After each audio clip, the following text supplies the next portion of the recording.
dhulka bixi carab ka shaqeeyay awlaad iyo ooriyo inta baa Allah u barakeeyana waa laga hadlayaa qabiilka Ciisaha laga hadlayaa doonayna inaad gobolka la city ama qabaa'ilka u shisheeyo Soomaalida ee la yiraahdo Ciisaha oo Soomaalida ugu dhaqan adag wixii aad kala socoto inaad maanta Soomaalida la wadaagto ahlan wa sahlan bismillahir rahmanir rahim aniga waxa la yiraahdaa Maxamed Xuseen Dhagaweyne waxaan ku dhashay gobolka Gabiley ee Soomaaliland sida wadeed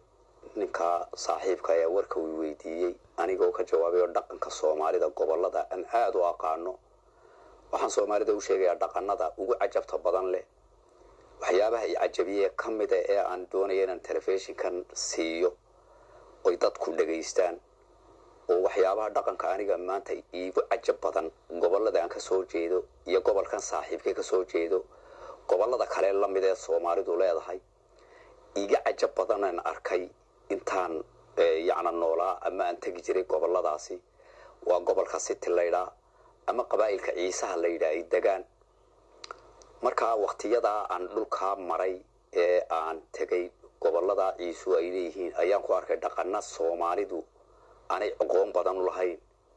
oo maguuraana oo aad u adag oo qaaliya oo la furfuri karin hadii ay dunyada Yurub iyo Afrika iyo Aasiya meel walba haday tagaan aan la furfuri karin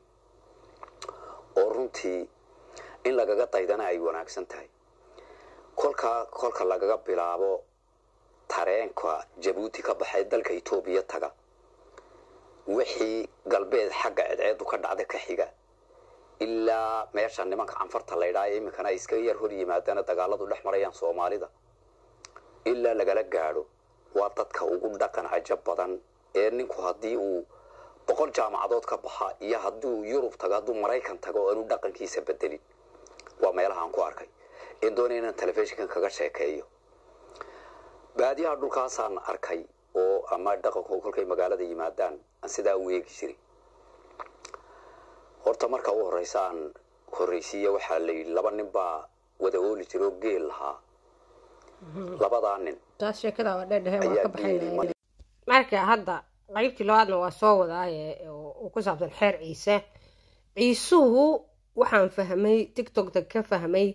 marka loo doodayo Soomaalinimada oo hadda Soomaalida tan ee Ramadan soo weeraraysa dhulkeena rabta inay qaadato Itoobiya oo rabta dhulkeena inay qaadato Roma kaliya ma ahe waa dalka Itoobiya raba dhulka Soomaalida in la qaato qayb loo qaato ina waa la soo qaatay intii hartayna tuulo Ciise la rabo hadda dadka u doodaya Soomaalinimada Ciisaha ka koow ah Ciisuhu waa dadka Soomaalida u doodaya